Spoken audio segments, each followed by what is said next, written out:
హర్ష సాయి కేసులో రోజుకో ఆడియో తెరపైకి వస్తుంది. బెట్టింగ్ యాప్స్ ప్రమోషన్స్ పై ఈ కేసు బాధితురాలతో హర్ష సాయి మాట్లాడిన ఆడియో లీక్ అయింది. బెట్టింగ్ యాప్స్ ప్రమోషన్స్ ఆపేయాలని బాధితురాలకి హర్ష సాయి చెప్తున్నాడు. ఈ విషయంలో ఇద్దరికి మధ్య వివాదం జరుగుతోంది. లోటస్ 360 అనే బెట్టింగ్ యాప్ ను సెంట్రల్ గవర్నమెంట్ నిషేధించింది.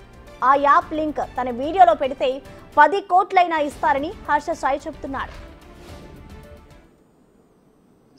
నేను బెట్టింగ్ యాప్ లో 1 కోటి రూపాయలు బరాబర్ అది నా వాల్యూ, అది నా వాల్యూ. నేను 100కి 200% తీసుకుంటా, 2 కోట్లు కూడా తీసుకుంటా. హలో వింటున్నా. నేను ఇంకా లింక్ పెడితే నాకు 4 కోట్లు ఇస్తానన్నారు. లోటస్ లో అడ్వర్టైజ్మెంట్ లింక్ పెట్టి చేస్తే నాకు 10 కోట్లు ఇస్తానన్నారు. ఇవన్నీ బయటకు వస్తే నా మార్కెట్ వాల్యూ ఇంకా పెరుగుతుంది, తగ్గదు. అండ్ నేను కంపల్సరీగా చేయాలి, ఎందుకంటే బ్రాండ్ అనేవాడు నేను కాకపోతే 10 మంది వేరే వాళ్ళతో చేయిస్తాడు. బెట్టింగ్ యాప్స్ ప్రమోషన్స్ కోసం ఎన్ని కోట్లైనా తీసుకుంటానని, అది నా రేంజ్ అని నిస్సిగ్గుగా చెప్తున్నాడు. నేను కాకపోతే మరో 10 మంది దాన్ని ప్రమోట్ చేస్తారని, కాబట్టి ఆ అవకాశాన్ని తాను వదులుకోలేనని అంటున్నాడు. అంటే ఇల్లీగల్ బెట్టింగ్ యాప్స్ ప్రమోషన్స్ ను ఎలా సమర్థించుకుంటున్నాడో అర్థం చేసుకోవచ్చు.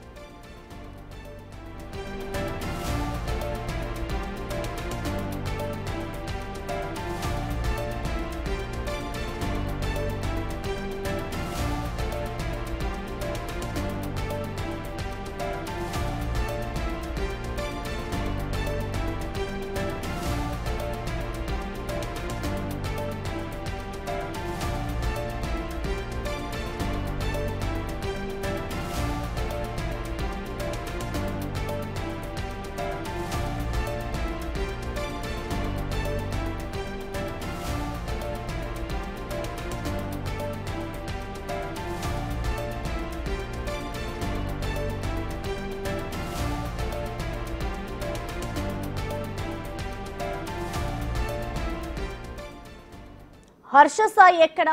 అతని కోసం నార్త్ సింగి పోలీసులు గాలిస్తున్నారు. హర్ష సాయి హైదరాబాద్ లోనే ఉన్నాడని యువ సామ్రాట్ అంటున్నారు. వైట్ కలర్ ఫార్చునర్ కారులో సిటీ అంతా తిరుగుతున్నాడని, తనకొచ్చిన ఈ సమాచారం పోలీసులకు ఎందుకు రాలేదంటూ నిలదీస్తున్నారు. వైట్ కలర్ ఫార్చునర్ 9999 ఈ బండిలో మన బెట్టింగ్ సాయి నిన్న పొద్దున్న 8 గంటలకి చిల్కల్గూడలో తన ప్రాణమిత్రుడైన కో అక్యూజ్డ్ ని తీసుకొని సిటీ మొత్తం తిరుగుతున్నాడు. ఆ పైల్వాళ్ళని, ఆ ముసుగు వీరలని అందరిని పెట్టుకొని.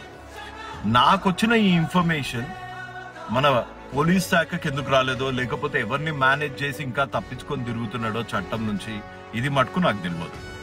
జై హింద్.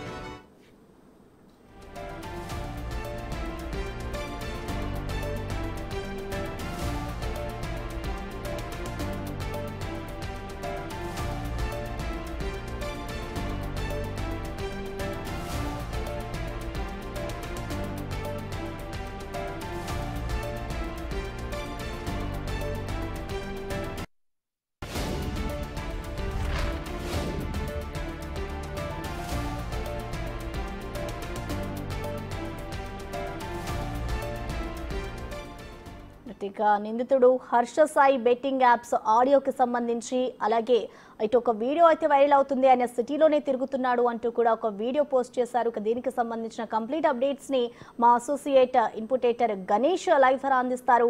గణేష్, చెప్పండి, అసలు హర్ష సాయి కోసం ఓవైపు పోలీసులు గాలిస్తుంటే, మరోవైపు ఇటు మరొక వ్యక్తి ఒక వీడియోనైతే రిలీజ్ చేశాడు, తను హైదరాబాద్ లోనే తిరుగుతున్నాడు అంటూ కూడా పోలీసుల తీరుపై అయినా విమర్శలు గుప్పిస్తున్నారు. అసలు దీన్ని ఏ విధంగా అర్థం చేసుకోవాలి? అసలు పోలీసులు హర్ష సాయి కోసం ఎలా గాలిస్తున్నారు అనుకోవచ్చు గణేష్?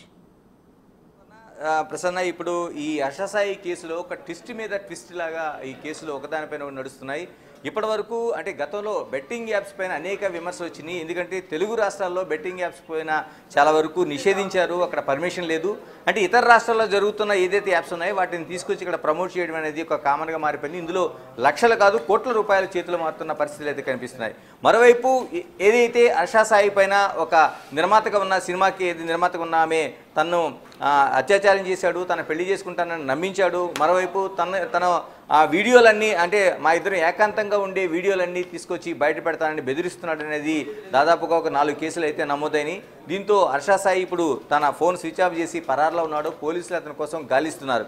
అయితే ఇవన్నీ జరుగుతుండగానే హర్ష సాయి ఏదైతే తన మెయిన్ బిజినెస్ ఉందో అంటే ఇల్లీగల్గా నడుస్తున్న బెట్టింగ్ యాప్స్ ఏవైతే ఉన్నాయో వాటి వ్యాపారం యథాతథంగా చేస్తున్నాడు, అది నిరాటంకంగా కొనసాగిస్తున్నాడు అనడానికి అనేక సాక్ష్యాలు కనిపిస్తున్నాయి. ఈరోజు విడుదలైన ఆడియో కూడా మనకు అదే కనిపిస్తుంది. ఎందుకంటే నిన్నటి వరకు హర్ష సాయి పైన కేసు పెట్టిన అమ్మాయి ఎవరైతే ఉందో ఆ అమ్మాయి తనను ట్రాప్ చేసిందనే విధంగా అనేక వీడియోలు ఆయన రిలీజ్ చేశాడు. ఆయన అడ్వకేట్ కూడా దీనికి సంబంధించిన వీడియోలు అయితే రిలీజ్ చేశారు. కానీ హర్ష సాయి పైన కేసు పెట్టిన అమ్మాయి ఒక వీడియో కూడా దీనిపైన వీడియో కావచ్చు లేదా ఆడియో కావచ్చు దీన్ని రిలీజ్ చేయకుండా అయిపోయింది. కానీ ఇప్పుడు ఈరోజు ఏదైతే హర్ష సాయి బెట్టింగ్ సంబంధించిన రిలీజ్ అయిన ఏదైతే ఆడియో టేప్ ఉందో ఈ ఆడియో టేపు ఒకవైపు హర్ష సాయి చేస్తున్న బిజినెస్ ని చెప్పడంతో పాటు మరోవైపు ఈ ఇల్లీగల్ బెట్టింగ్ యాప్స్ ఎంత స్థాయిలో వ్యాపారం జరుగుతుంది, ఏ స్థాయిలో వ్యాపారం జరుగుతుంది అనేది మనకు ఆశ్చర్యానికి పరిచయలాగా మనకి ఈ పరిస్థితులు కనిపిస్తున్నాయి. ఆ ఆడియోలో ఆవిడ ఏదైతే ఒక బాధితురాలు మూడో పర్సన్ ఉన్న వాళ్ళు దీన్ని రిలీజ్ చేశారు. హర్ష సాయి ఏదైతే ఉందో హర్ష సాయికి సంబంధించిన ఈ ఆడియో అనేది రిలీజ్ చేశారు. ఈ ఆడియోలోన 10 కోట్ల వరకు తాను తీసుకోవడానికి సిద్ధంగా ఉన్నాను, ఎందుకంటే ఇది ఇల్లీగల్ యాప్ కాబట్టి దీనిలో లోటస్ 360 అనే ఒక యాప్ను ప్రమోట్ చేయడం ద్వారా తనకి 10 కోట్ల వరకు ఇచ్చే అవకాశం ఉంది, నువ్వు మాట్లాడద్దనేది ఆ అమ్మాయికి చెప్తున్న పరిస్థితి కనిపిస్తుంది. అంటే ఒక ఇల్లీగల్గా జరుగుతున్న ఒక వ్యాపారంలోన ఏదైతే అంటే ఈ బెట్టింగ్ యాప్స్ ఉన్నాయో అంటే ఇక్కడ తెలుగు రాష్ట్రాలకు సంబంధించి ఈ యాప్స్కి అనుమతి లేదు కాబట్టి వీటిని ప్రమోట్ చేయడం ద్వారా అందులో హర్ష సాయి స్పష్టంగా చెప్తున్నాడు, ఎందుకంటే ఇది నేను చేయకపోతే మిగతా వాళ్ళు చేస్తారు. అంటే ఇలా చేయడానికి చాలామంది ఉన్నారు, తన రేంజ్ ఉంది కాబట్టి తను ఒక్కసారి ఒక ఆడియోని కానీ ఒక బెట్టింగ్ యాప్ని ప్రమోట్ చేస్తే అనేక మంది హర్ష సాయికి ఫాలోవర్స్ ఉన్నారు, యూట్యూబర్గా తనకి చాలా ప్రఖ్యాతి చెందినవాడు కాబట్టి తను అనుసరించి అనేక మంది బెట్టింగ్ యాప్స్కి వెళ్తారు. అవి నిషేధితమా లేకపోతే నిషేధితం కాని దాన్ని అనవసరం, కానీ హర్ష సాయి చెప్పాడంటే దానికి పూర్తిగా ప్రమోషన్ దక్కుతుంది కాబట్టి దీనికి సంబంధించిన అనేక సంస్థలు హర్ష సాయి చుట్టూ క్యూ కడుతున్నారు. గతంలో కూడా మనకి టీవీ9 ముందు రవి ఎవరైతే ఉన్నారో తనపైన ఆరోపణలు చేస్తూ కేసు పెట్టిన రవి కూడా దీనిపైన ఒక స్పష్టంగా ఒక ఆరోపణ చేశాడు. ఒక చిన్న యాడ్కి అంటే కొన్ని సెకండ్ల యాడ్కి ఆయన దాదాపు 85 లక్షల వరకు ఆదాయం సంపాదిస్తున్నాడని మన ముందు అనేక సాక్ష్యాలు చూపించిన దాఖలాలు ఉన్నాయి. అంటే ఒక చిన్న దాదాపు 42 నుంచి 45 సెకండ్ల ఒక ఏదైతే ఒక ప్రమోషన్ యాడ్ ఉందో ఈ యాడ్కి దాదాపు 80 లక్షలకు పైగా డిమాండ్ చేసి తీసుకుంటున్నాడంటే హర్ష సాయి ఏ విధంగా ఏ రేంజ్లో ఉన్నాడు ఈ యాడ్స్ని ప్రమోట్ చేయడంలో. మరోవైపు ఈ సంస్థలు ఇప్పుడు ఏదైతే మనకి లోటస్ 360 సంస్థ కావచ్చు లేకపోతే మిగతా అనేక సంస్థలు ఉన్నాయి, అందులో లోటస్ 360 అనేది ఒక ప్రఖ్యాత సంస్థగా ఉంది. దీనికి అనుమతులు లేకపోయినా ఇతర రాష్ట్రాల్లో ఉన్న అనుమతులు తీసుకొచ్చి బెట్టింగ్ యాప్స్ను ప్రమోట్ చేస్తూ హర్ష సాయి లాంటి వాళ్ళతో ప్రమోషన్ చేయించుకుంటూ వాళ్ళు లక్షల రూపాయలు కొల్లగొడుతున్నారు. ఎందుకంటే ఇందులో పెట్టుబడి పెడుతున్న వాళ్ళు కావచ్చు లేకపోతే ఈ యాప్స్ను వినియోగించుకుంటున్న వాళ్ళు కావచ్చు. ఇలాగ మోసపోతున్న వాళ్ళు ఆత్మహత్యలు చేసుకున్న కుటుంబాలు కూడా ఉన్నాయి. కానీ ఇవన్నిటిని పక్కన పెట్టి తన కేవలం వ్యాపారంగా తను ఏదైతే తనకి ఆ ప్రమోషన్ చేసే శక్తి ఉంది, తనను అనుసరిస్తున్నారు కాబట్టి తనకు ఆ డిమాండ్ ఉంది కాబట్టి ఎన్ని కోట్లైనా డిమాండ్ చేస్తాను, నేను చేయకపోతే ఇంకోటి వ్యాపారానికి ఆ లోటస్ 360 సంస్థ కావచ్చు ఇంకోటి కావచ్చు వాళ్ళు వినియోగించుకుంటారు కాబట్టి దానికి నేను సిద్ధంగా ఉన్నాను అనేది ఎవరైతే యువతి బయటపెట్టిన యువతి ఎవరైతే ఆడియో మాట్లాడిన పరిస్థితులు ఉన్నాయో దాన్ని ఈరోజు మనం వింటే ఆశ్చర్యపోయే పరిస్థితులు మనకు కనిపిస్తున్నాయి, ఆందోళన కలిగిస్తున్నాయి. అంటే ఇన్ని కోట్ల రూపాయలు నిన్నటి వరకు ఏదో మామూలుగా నామకే వాస్తే మనం నిజంగానే ఇన్ని కోట్ల వ్యాపారం జరుగుతుందా అంటే 100 కోట్లు 200 కోట్లు 1000 కోట్లు అంటే అది అంకెగానే మనం చూసాం. కానీ ఈ రోజున ఒక హర్ష సాయికి ఆ యాడ్కి లోటస్ అనే సంస్థ లోటస్ 360 అనే సంస్థ కేవలం చేస్తున్న ఒక ప్రమోషన్కి దాదాపు 10 కోట్ల వరకు ఇవ్వడానికి సిద్ధపడుతుందంటే ఎన్ని వేల కోట్ల రూపాయల్లో ఈ బెట్టింగ్ యాప్స్ అంటే ఇల్లీగల్ యాప్స్ అనేది వ్యాపారం చేస్తున్నాయి చూడాల్సిన అవసరం ఉంది. ఈ పరిస్థితుల మధ్య హర్ష సాయి లాంటి ఒకటి ఆయన పైన ఉన్న రేప్ కేసు కావచ్చు లేకపోతే మిగతా అమ్మాయి పెట్టిన మిగతా అనేక కేసులతో పాటు ఈ బెట్టింగ్ యాప్స్ పైన కూడా కేసులు నమోదు కావాల్సిన అవసరం ఉందనేది ఉంది. ఇప్పటికే అనేక మంది హర్ష సాయి పైన చర్యలు తీసుకోండి, ఇల్లీగల్ బెట్టింగ్ యాప్స్ని అతను ప్రమోట్ చేస్తున్నాడు, కోట్ల రూపాయలు సంపాదిస్తున్నాడని ఇప్పటికే చాలా వరకు కేసులు నమోదయ్యాయి. అందులో రవి కూడా ఒక కేసు పెట్టాడు, యువరాజు అనేది ఒక నేమ్తోనే ఆయన కేసు నమోదు చేశాడు. ఇవన్నిటిని చూసిన తర్వాత ఖచ్చితంగా హర్ష సాయి పైన కేసు నమోదు కావాల్సిన అవసరం ఉందనేది. అంటే ఇప్పుడు అమ్మాయి పెట్టిన కేసు కాకుండా బెట్టింగ్ యాప్స్ పైన కూడా కేసు నమోదు కావాల్సిన అవసరం అయితే మనకు కనిపిస్తుంది. Right, thank you Ganesh.